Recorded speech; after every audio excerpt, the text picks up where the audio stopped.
ನಮಸ್ಕಾರ ಸ್ನೇಹಿತರೆ, ಹೇಗಿದ್ದೀರಾ ಎಲ್ಲರೂ? ನಾನು ಹೋದ ವಿಡಿಯೋದಲ್ಲಿ ಮಹಿಳೆಯರಲ್ಲಿ ಐರನ್ ಕೊರತೆ ಇದ್ದರೆ ಏನಾಗುತ್ತೆ ಅನ್ನೋದನ್ನು ಎಕ್ಸ್ಪ್ಲೇನ್ ಮಾಡಿದ್ದೆ. ಇವಾಗ ಈ ವಿಡಿಯೋದಲ್ಲಿ ವಿಟಮಿನ್ ಡಿ ಕೊರತೆ ಮಹಿಳೆಯರಲ್ಲಿ ಕೊರತೆ ಇದ್ದರೆ ಏನೇನಾದರೂ ಪರಿಣಾಮ ಆಗುತ್ತೆ ಅಂತ ನೋಡ್ತಾ ಹೋಗೋಣ. ಈ ವಿಟಮಿನ್ ಡಿ ಅನ್ನೋದು ನಮ್ಮ ದೇಹಕ್ಕೆ ತುಂಬ ಅವಶ್ಯಕ. ಇದು ಸಾಮಾನ್ಯವಾಗಿ ನಮಗೆ ಸೂರ್ಯನ ಬೆಳಕಿನಿಂದ ಸಿಗುತ್ತೆ ಮತ್ತು ಕೆಲವು ಆಹಾರಗಳಲ್ಲಿ ಕೂಡ ಸಿಗುತ್ತೆ. ಮುಖ್ಯವಾಗಿ ನಮ್ಮ ಹಲ್ಲು, ಮೂಳೆ, ಸ್ನಾಯು ಇದೆಲ್ಲ ಚೆನ್ನಾಗಿರಬೇಕು ಮತ್ತು ನಮಗೆ ಇಮ್ಯುನಿಟಿ ಇರಬೇಕು ಅಂದರೆ ವಿಟಮಿನ್ ಡಿ ತುಂಬ ಅವಶ್ಯಕ. ನಾವು ಎಷ್ಟೇ ಕ್ಯಾಲ್ಶಿಯಂ ಆಹಾರದಲ್ಲಿ ತಗೊಂಡ್ರೂ ಆ ಕ್ಯಾಲ್ಶಿಯಂ ನಮ್ಮ ಮೂಳೆಗೆ ಸೇರಬೇಕು ಅಂದರೆ ನಮಗೆ ವಿಟಮಿನ್ ಡಿ ಬೇಕೇ ಬೇಕು. ಇನ್ನೊಂದು, ದೇಹದಲ್ಲಿ ವಿಟಮಿನ್ ಡಿ ಕೊರತೆ ಆಗಿರೋ ಸ್ಥಿತಿ ಏನಿದೆ, ಸಾಮಾನ್ಯವಾಗಿ ರಕ್ತದಲ್ಲಿ 20 ml ಕಡಿಮೆ ಇದ್ದರೆ ಅದನ್ನು ಕೊರತೆ ಅಂತ ಹೇಳ್ತಾರೆ. ಹೆಣ್ಮಕ್ಳಲ್ಲಿ ಯಾಕೆ ಕಡಿಮೆ ಆಗುತ್ತೆ ವಿಟಮಿನ್ ಡಿ ಕೊರತೆ ಇರುತ್ತೆ ಅಂದರೆ, ಸಾಮಾನ್ಯವಾಗಿ ಗಂಡು ಮಕ್ಕಳು ಹೊರಗಡೆ ಸುತ್ತಾಡ್ತಾ ಇರ್ತಾರೆ, ಬಿಸಿಲಲ್ಲಿ ಸುತ್ತಾಡ್ತಾ ಇರ್ತಾರೆ. ಅವರಿಗೆ ಸನ್ಲೈಟಿಂದನೇ ಹೆಚ್ಚು ವಿಟಮಿನ್ ಡಿ ಮೇನ್ ಸೋರ್ಸ್ ಆಗಿರೋದ್ರಿಂದ ಅವರಿಗೆ ಸಿಗ್ತಾ ಇರುತ್ತೆ. ಆದರೆ ಹೆಣ್ಮಕ್ಳಿಗೆ ಏನಂದರೆ ಒಳಗಡೆನೇ ಕುತ್ಕೊಂಡು ಅಭ್ಯಾಸ ಆಗಿರುತ್ತೆ. ಆಮೇಲೆ ಬಿಸಿಲಲ್ಲಿ ಹೋದರೆ ಕಪ್ಪಾಗ್ಬಿಡ್ತೀವಿ ಅನ್ನೋದೊಂದು ಇರುತ್ತೆ. ಹಾಗಾಗಿ ಹೆಣ್ಮಕ್ಳಿಗೆ ಸ್ವಲ್ಪ ವಿಟಮಿನ್ ಡಿ ಕೊರತೆ ಹೆಚ್ಚು. ಇನ್ನೊಂದು ಅಂದರೆ ಹೊರಗಡೆ ಹೋದ್ರೂ ನಾವು ವೇಲೆಲ್ಲ ಹಾಕ್ಕೊಂಡು, ಅಂದರೆ ಸ್ವಲ್ಪ ಕಪ್ಪಾಗ್ಬಿಡ್ತೀವಿ ಅಂತ ವೇಲೆಲ್ಲ ಹಾಕ್ಕೊಂಡು ಹೋಗ್ತೀವಿ, ಹೆಚ್ಚು ಬಿಸಿಲಿರೋ ಕಡೆ ಹೋಗೋದಿಲ್ಲ. ಹಾಗಾಗಿ ಇನ್ನೂ ಯಾವ ಸಂದರ್ಭದಲ್ಲಿ ಅಂದರೆ, ಗರ್ಭಧಾರಣೆ ಸಂದರ್ಭದಲ್ಲಿ, ಹಾಲು ಉಣಿಸುವಂಥ ತಾಯಿಯಾಗಿದ್ದರೆ, ಆಮೇಲೆ ಮೆನೋಪಾಸ್ ಅಂತ ಸಂದರ್ಭದಲ್ಲಿ ತುಂಬ ಕೊರತೆ ಬರುತ್ತೆ ವಿಟಮಿನ್ ಡಿ. ಆಹಾರದಲ್ಲಿ ನಾವು ಸರಿಯಾಗಿ ವಿಟಮಿನ್ ಡಿ ಇರುವಂಥ ಆಹಾರ ತಗೊಳ್ಬೇಕು. ಹಾಗಾದರೆ ವಿಟಮಿನ್ ಡಿಯ ಕೊರತೆ ಇದ್ದರೆ ಅದರ ಲಕ್ಷಣಗಳು ಏನು ಅಂತ ನೋಡ್ತಾ ಹೋಗೋಣ. ನಿರಂತರವಾಗಿ ಆಯಾಸ ಆಗ್ತಾ ಇರುತ್ತೆ, ತಲೆನೋವು ಇರುತ್ತೆ, ಸ್ನಾಯುಗಳ ದೌರ್ಬಲ್ಯ ಅಂದರೆ ಮಸಲಲ್ಲಿ ಸ್ವಲ್ಪ ಪೇನ್ ಇರುತ್ತೆ, ಮೂಳೆಗಳಲ್ಲೂ ಪೇನ್ ಇರುತ್ತೆ. ಆಮೇಲೆ ಬೇಗ ಮೂಡ್ ಚೇಂಜ್ ಆಗುತ್ತೆ ಮತ್ತು ಮಾನಸಿಕವಾಗಿ ಖಿನ್ನತೆ ಒಳಗಾಗೋ, ಅಂದರೆ ಟೆಂಪರರಿಯಾಗಿ ಸ್ವಲ್ಪ ಡಿಪ್ರೆಷನ್ ಬರುವಂಥ ಚಾನ್ಸಸ್ ಇರುತ್ತೆ. ಆಮೇಲೆ ಸುಸ್ತಾಗೋದು ಬೇಗ ಆಗುತ್ತೆ, ಇನ್ಫೆಕ್ಷನ್ಸ್ ಬೇಗ ಆಗುತ್ತೆ, ಅಂದರೆ ಇಮ್ಯುನಿಟಿ ತುಂಬ ಕಡಿಮೆ ಆಗಿರುತ್ತೆ.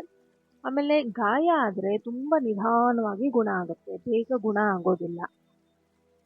ಇನ್ನೊಂದು, ಹೇರ್ ಲಾಸ್.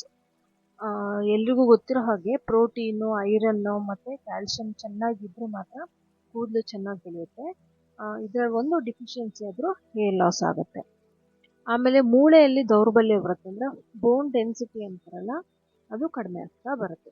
ಹೆಚ್ಚು ಎಂತಹ ಮಹಿಳೆಯರಿಗೆ ಅಪಾಯ ಇರುತ್ತೆ ಅಂದರೆ, ಗರ್ಭಿಣಿಯರಿಗೆ ಹೆಚ್ಚು ಅಪಾಯ. ಅಂದರೆ ನಿಮಗೆ ಮೊದಲೇ ವಿಟಮಿನ್ ಡಿ ಡಿಫಿಷಿಯನ್ಸಿ ಇದ್ದರೆ ಗರ್ಭಧಾರಣೆಯಲ್ಲಿ ನಿಮಗೆ ಇನ್ನೂ ಹೆಚ್ಚು ಡಿಫಿಷಿಯನ್ಸಿ ಬರ್ಬೋದು, ಯಾಕೆಂದರೆ ಮಗುವಿಗೆ ಹೆಚ್ಚು ಪೋಷಕಾಂಶ ಹೋಗ್ತಾ ಇರುತ್ತೆ.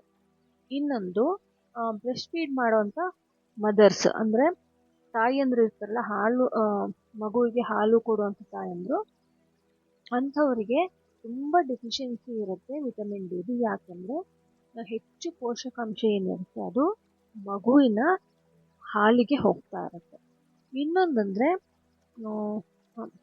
ಇನ್ನೊಂದಂದರೆ ಈ ಪ್ರೀ ಮೆನೋಪಾಸಲ್ ಸ್ಟೇಜಸ್ ಇರುತ್ತಲ್ಲ ಮಹಿಳೆಯರಿಗೆ, ಅಂದರೆ ಮೆನೋಪಾಸ್ ಆಗಲಿಕ್ಕೂ ಮುಂಚೆ ಸ್ವಲ್ಪ ಅವರಲ್ಲಿ ಕೆಲವೊಂದು ಬದಲಾವಣೆಗಳಾಗ್ತಾ ಇರುತ್ತೆ, ಮತ್ತು ಮೆನೋಪಾಸ್ ಆದಾಗ, ಮತ್ತು ಪೋಸ್ಟ್ ಮೆನೋಪಾಸ್ ಆಗಿಬಿಡುತ್ತೆ. ಅದಾದಮೇಲೆ ಹೆಣ್ಮಕ್ಳಲ್ಲಿ ತುಂಬ ಚೇಂಜಸ್ ಆಗುತ್ತೆ ಹಾರ್ಮೋನ್ಸು, ಅದರಿಂದನೂ ಡಿಫಿಷಿಯನ್ಸಿ ಬರುತ್ತೆ. ಇನ್ನೊಂದು, ಫ್ರ್ಯಾಕ್ಚರ್ಸ್ ಆಗಿದ್ದರೆ, ನಾವು ಎಲ್ಲಾದರೂ ಬಿದ್ದು ಪೆಟ್ ಮಾಡಿಕೊಂಡು ಫ್ರ್ಯಾಕ್ಚರ್ಸ್ ಆದರೆ ಆವಾಗ ಮೂಳೆ ಹೆಚ್ಚು, ಅಂದರೆ ಬೇಗ ಹೀಲ್ ಆಗೋದಕ್ಕೋಸ್ಕರ ಹೆಚ್ಚು ವಿಟಮಿನ್ ಡಿನ ಉಪಯೋಗಿಸ್ಕೊಳ್ಳುತ್ತೆ. ಹಾಗಾಗಿ ಡೆಫಿಷಿಯನ್ಸಿ ಬರುತ್ತೆ. ಹಾಗಾದರೆ ನಾವು ವಿಟಮಿನ್ ಡಿ ಹೇಗೆ ತಗೋಬೇಕು ಅಂದರೆ, ಮೊದಲನೇ ಪ್ರೈಮರಿ ಸೋರ್ಸ್ ನಮಗೆ ಏನಂದರೆ, ಮೊದಲು ನಾವು ಮಾಡಬೇಕಂದ್ರೆ ಸನ್ಲೈಟಿಗೆ ಹೋಗಬೇಕು, ಅಂದರೆ ಸೂರ್ಯನ ಬಿಸಿಲಿಗೆ ಹೋಗಿ ನಿಂತ್ಕೋಬೇಕು. ಅಟ್ಲೀಸ್ಟ್ ಒಂದು ಅರ್ಧ ಗಂಟೆ ಬೆಳಗ್ಗೆ ನಿಂತ್ಕೋಬೇಕು. ನೀವು ಬೆಳಗ್ಗೆ ಸೂರ್ಯನ ಬಿಸಿಲಲ್ಲೇ ಒಂದು ಸ್ವಲ್ಪ ಎಕ್ಸಸೈಸ್ ಮಾಡಿದ್ರು ನಡೆಯುತ್ತೆ.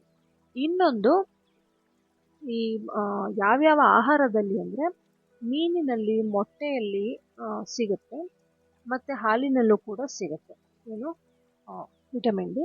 ಅದು ಸ್ವಲ್ಪ ವೆಜಿಟೇರಿಯನ್ಸ್ಗೆ ಸ್ವಲ್ಪ ಕಷ್ಟ. ಕೆಲವೊಂದು ಮಶ್ರೂಮ್ಸಲ್ಲಿ ಕೂಡ ವಿಟಮಿನ್ ಡಿ ಸಿಗೋ ಚಾನ್ಸಸ್ ಇರುತ್ತೆ. ಅಂದರೆ ಯು ವಿ ಟ್ಯಾಂಡ್ ಮಶ್ರೂಮ್ಸ್ ಅಂದರೆ ಕೆಲವೊಂದು ಬಟನ್ ಮಶ್ರೂಮ್ಸ್ ಎಲ್ಲ ಅದನ್ನು ಬಿಸಿಲಿಗೆ ಹಿಡಿದು ನಾವು ತಿನ್ನಬೇಕಾಗತ್ತೆ ಮಶ್ರೂಮ್ಸ್ನ.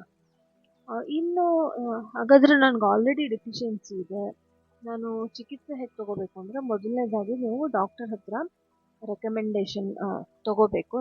ನಿಮಗೆ ನಿಜವಾಗ್ಲೂ ಎಷ್ಟು ಡೆಫಿಷಿಯನ್ಸಿ ಇದೆ ಅಂತ ಗೊತ್ತಾಗುತ್ತೆ. ಇನ್ನೊಂದು ಮೊದಲನೇದಾಗಿ ಸೂರ್ಯನ ಬೆಳಕಿಗೆ ಹೋಗಲೇಬೇಕು. ಇನ್ನೊಂದು ಡಾಕ್ಟರ್ ಹತ್ರ ಹೋಗಿ ಸಪ್ಲಿಮೆಂಟ್ಸ್ನ ಸ್ವಲ್ಪ ತೊಗೋಬೇಕಾಗತ್ತೆ. ಯಾಕೆ ಅಂದರೆ ತುಂಬ ಕಡಿಮೆ ಇದ್ದರೆ doctor vitamin D tablets, vitamin D3, vitamin D2 tablets ಯಾವುದಾದ್ರೂ ಇದ್ದರೆ ಕೊಡ್ತಾರೆ. ಇನ್ನೊಂದು ನಾವು ವೈಟಮಿನ್ಸ್ ಇರೋವಂಥ ರಿಚ್ ಫುಡ್ನೇ ತೊಗೋಬೇಕು, ಡಯಟಲ್ಲಿ ತೊಗೋಬೇಕು. ಅಂದರೆ ರಿಚ್ ಫುಡ್ ಅಂದ ತಕ್ಷಣ ತುಂಬ ಕಾಸ್ಟ್ಲಿ ಅಂತಲ್ಲ, ಹೆಚ್ಚು ಹಣ್ಣು ತರಕಾರಿಗಳು ನಮಗೆ ಗೊತ್ತಿರಬೇಕು. ಯಾವ ಹಣ್ಣು ತರಕಾರಿಯಲ್ಲಿ ಯಾವ ವಿಟಮಿನ್ಸ್ ಇರುತ್ತೆ ಅನ್ನೋದು ನಮಗೆ ಗೊತ್ತಿರಬೇಕು. ನಮ್ಮ ಡಿಫಿಷಿಯನ್ಸಿ ಹೇಗಿದೆ ಅಂತ ನೋಡಿಕೊಂಡು ಅದಕ್ಕೆ ತಕ್ಕಾಗೆ ಆಹಾರಗಳನ್ನ ತೊಗೋಬೇಕು. ಆಮೇಲೆ ಸ್ವಲ್ಪ ರೆಗ್ಯುಲರ್ ಆಗಿ ಬ್ಲಡ್ ಟೆಸ್ಟು ಮತ್ತು ಕೆಲವೊಂದು ಟೆಸ್ಟ್ಗಳನ್ನ ಮಾಡಿಸ್ಕೊಳ್ತಾ ಇದ್ದರೆ ಒಳ್ಳೆಯದು. ಸಾಮಾನ್ಯವಾಗಿ ಈಗ ಗರ್ಭಿಣಿಯರಿಗಂತೂ ಮಾಡಿಸ್ತಾರೆ. ಮೆನೋಪಾಸ್ ಟೈಮಲ್ಲೂ ಡಾಕ್ಟರ್ ರೆಕಮೆಂಡ್ ಮಾಡ್ತಾರೆ. ಆದರೂ 5-6 ವರ್ಷಕ್ಕೊಮ್ಮೆ ನೀವು ಕೆಲವೊಂದು ಸತಿ ಡಾಕ್ಟರ್ ಏನಂದರೆ ವರ್ಷಕ್ಕೊಮ್ಮೆ ಎಲ್ಲ ರೀತಿ ಟೆಸ್ಟ್ ಮಾಡಿಸ್ಕೊಳ್ಳಿ ಅಂತಲೇ ಹೇಳ್ತಾರೆ. ಆದರೆ ಪದೇ ನೀವು ಆರೋಗ್ಯ ತಪ್ತಾ ಇದೆ, ನನಗೆ ತುಂಬ ಇಮ್ಯುನಿಟಿ ಕಡಿಮೆ ಇದೆ ಎಂದಾಗ ನೀವು ಒಂದ್ಸರಿ ಎಲ್ಲ ರೀತಿಯ ಟೆಸ್ಟ್ನ ಮಾಡಿಸ್ಕೊಂಡು ನೋಡಿ, ಯಾವುದು ಡೆಫಿಷಿಯನ್ಸಿ ಇರುತ್ತೆ ಅದನ್ನು ನಿಮ್ಮ ಆಹಾರದಲ್ಲಿ ಮತ್ತು ಸಪ್ಲಿಮೆಂಟ್ಸಲ್ಲಿ ಸರಿದೂಗಿಸೋಕ್ಕೆ ಪ್ರಯತ್ನ ಪಡಿ. ಇಷ್ಟೊತ್ತು ನನ್ನ ಮಾತನ್ನ ಪೇಷನ್ಸಿಂದ ಕೇಳಿಸ್ಕೊಂಡಿದ್ದಕ್ಕೆ ಥ್ಯಾಂಕ್ ಯು ಸೋ ಮಚ್. ಈ ವಿಡಿಯೋ ನಿಮಗೆ ಇಷ್ಟ ಆಗಿದ್ದಲ್ಲಿ ವಿಡಿಯೋನ ಲೈಕ್ ಮಾಡಿ, ಶೇರ್ ಮಾಡಿ, ಸಬ್ಸ್ಕ್ರೈಬ್ ಮಾಡಿ, ಬೆಲ್ ಐಕಾನ್ ಕ್ಲಿಕ್ ಮಾಡೋದಕ್ಕೆ ಮರಿಬೇಡಿ. ಮುಂದಿನ ವಿಡಿಯೋ ಯಾವ ಟಾಪಿಕ್ ಮೇಲೆ ಮಾಡಬಹುದು ಅನ್ನೋದನ್ನು ಕಮೆಂಟ್ಸ್ನಲ್ಲಿ ತಿಳಿಸಿ. Thank you so much for watching.